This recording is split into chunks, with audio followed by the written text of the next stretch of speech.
छठ पर्व, छीठ या षष्ठी पूजा कार्तिक शुक्ल पक्ष के षष्ठी को मनाया जाने वाला एक हिंदू पर्व है। सूर्योपासना का यह अनुपम लोक पर्व मुख्य रूप से बिहार, झारखंड, पश्चिम बंगाल, पूर्वी उत्तर प्रदेश और नेपाल के तराई क्षेत्रों में मनाया जाता है। कहा जाता है यह पर्व मैथिल, मगध और भोजपुरी लोगों का सबसे बड़ा पर्व है। ये उनकी संस्कृति है। छठ पर्व बिहार में बड़े धूमधाम से मनाया जाता है। ये एकमात्र ही बिहार या पूरे भारत का ऐसा पर्व है जो वैदिक काल से चला आ रहा है और ये बिहार की संस्कृति बन चुका है। यह पर्व बिहार की वैदिक आर्य संस्कृति की एक छोटी सी झलक दिखाता है। ये पर्व मुख्य रूप से आर्षियों द्वारा लिखी गई ऋग्वेद में सूर्य पूजन, उषा पूजन और आर्य परंपरा के अनुसार बिहार में यह पर्व मनाया जाता है। बिहार में हिंदुओं द्वारा मनाए जाने वाले इस पर्व को इस्लाम सहित अन्य धर्मावलंबी भी मनाते देखे जाते हैं।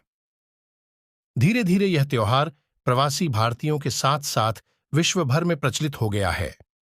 छठ पूजा सूर्य, प्रकृति, जल, वायु और उनकी बहन छठी मैया को समर्पित है ताकि उन्हें पृथ्वी पर जीवन की देवताओं को बहाल करने के लिए धन्यवाद।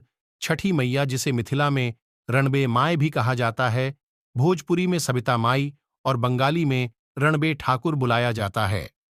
पार्वती का छठा रूप भगवान सूर्य की बहन छठी मैया को त्योहार की देवी के रूप में पूजा जाता है। यह चंद्र के छठे दिन काली पूजा के 6 दिन बाद छठ मनाया जाता है।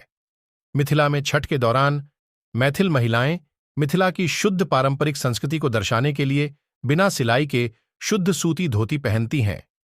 त्योहार के अनुष्ठान कठोर हैं और 4 दिनों की अवधि में मनाए जाते हैं।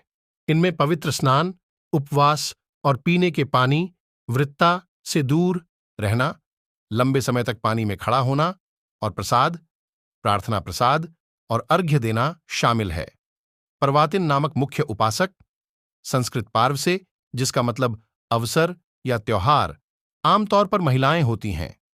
हालांकि बड़ी संख्या में पुरुष इस उत्सव का भी पालन करते हैं क्योंकि छठ लिंग विशिष्ट त्योहार नहीं है। छठ महापर्व के व्रत को स्त्री, पुरुष, बूढ़े, जवान सभी लोग करते हैं। कुछ भक्त नदी के किनारों के लिए सिर के रूप में एक प्रोस्टेशन मार्च भी करते हैं। पर्यावरणविदों का दावा है कि छठ सबसे पर्यावरण अनुकूल हिंदू त्योहार है। यह त्योहार नेपाली और भारतीय लोगों द्वारा अपने डायस्पोरा के साथ मनाया जाता है। ऐतिहासिक रूप से मुंगेर सीता मनपत्थर सीताचरण मंदिर के लिए जाना जाता है, जो मुंगेर में गंगा के बीच में एक शिलाखंड पर स्थित है। ऐसा माना जाता है कि माता सीता ने मुंगेर में छठ पर्व मनाया था। इसके बाद ही छठ महापर्व की शुरुआत हुई। इसीलिए मुंगेर और बेगूसराय में छठ महापर्व बड़ी धूमधाम से मनाया जाता है। एक कथा के अनुसार प्रथम देवासुर संग्राम में जब असुरों के हाथों देवता हार गए थे, तब देव माता अदिति ने तेजस्वी पुत्र की प्राप्ति के लिए देवारण्य के देव सूर्य मंदिर में रणबे छठी मैया अपनी पुत्री की आराधना की थी। तब प्रसन्न होकर छठी मैया ने उन्हें सर्वगुण संपन्न तेजस्वी पुत्र होने का वरदान दिया था। इसके बाद आदित्य के पुत्र हुए त्रिदेव रूप आदित्य भगवान, जिन्होंने असुरों पर देवताओं को विजय दिलाई। छठ षष्ठी का अपभ्रंश है। कार्तिक मास की अमावस्या को दिवाली मनाने के बाद मनाए जाने वाले इस 4 दिवसीय व्रत की सबसे कठिन और महत्वपूर्ण रात्रि कार्तिक शुक्ल षष्ठी की होती है। नवरात्रि के दिन में हम षष्ठी माता की पूजा करते हैं। षष्ठी माता की पूजा घर परिवार के सभी सदस्यों के सुरक्षा एवं स्वास्थ्य लाभ के लिए करते हैं। षष्ठी माता की पूजा, सूरज भगवान और मां गंगा की पूजा देश में एक लोकप्रिय पूजा है। यह प्राकृतिक सौंदर्य और परिवार के कल्याण के लिए की जाने वाली एक महत्वपूर्ण पूजा है। कार्तिक शुक्ल पक्ष के षष्ठी को यह व्रत मनाए जाने के कारण इसका नामकरण छठ व्रत पड़ा। छठ पूजा साल में 2 बार होती है, एक चैत मास में और दूसरा कार्तिक मास, शुक्ल पक्ष, चतुर्थी तिथि, पंचमी तिथि, षष्ठी तिथि और सप्तमी तिथि तक मनाया जाता है। षष्ठी देवी माता को कात्यायनी माता के नाम से भी जाना जाता है। भारत में छठ सूर्योपासना के लिए प्रसिद्ध पर्व है। मूलतः सूर्य षष्ठी व्रत होने के कारण इसे छठ कहा गया है। यह पर्व वर्ष में 2 बार मनाया जाता है, पहली बार चैत्र में और दूसरी बार कार्तिक में।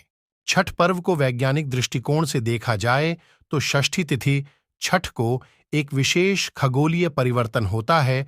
इस समय सूर्य की पराबैंगनी किरणें अल्ट्रावायलेट रेज पृथ्वी की सतह पर सामान्य से अधिक मात्रा में एकत्र हो जाती हैं। इस कारण इसके संभावित कुप्रभावों से मानव की यथासंभव रक्षा करने का सामर्थ्य प्राप्त होता है। छठ पूजा 4 दिवसीय उत्सव है। इसकी शुरुआत कार्तिक शुक्ल चतुर्थी को तथा समाप्ति कार्तिक शुक्ल सप्तमी को होती है। इस दौरान व्रतधारी लगातार 36 घंटे का व्रत रखते हैं। इस दौरान वे पानी भी ग्रहण नहीं करते। अगर आपको वीडियो अच्छा लगा हो तो वीडियो को लाइक, शेयर और चैनल को सब्सक्राइब करें।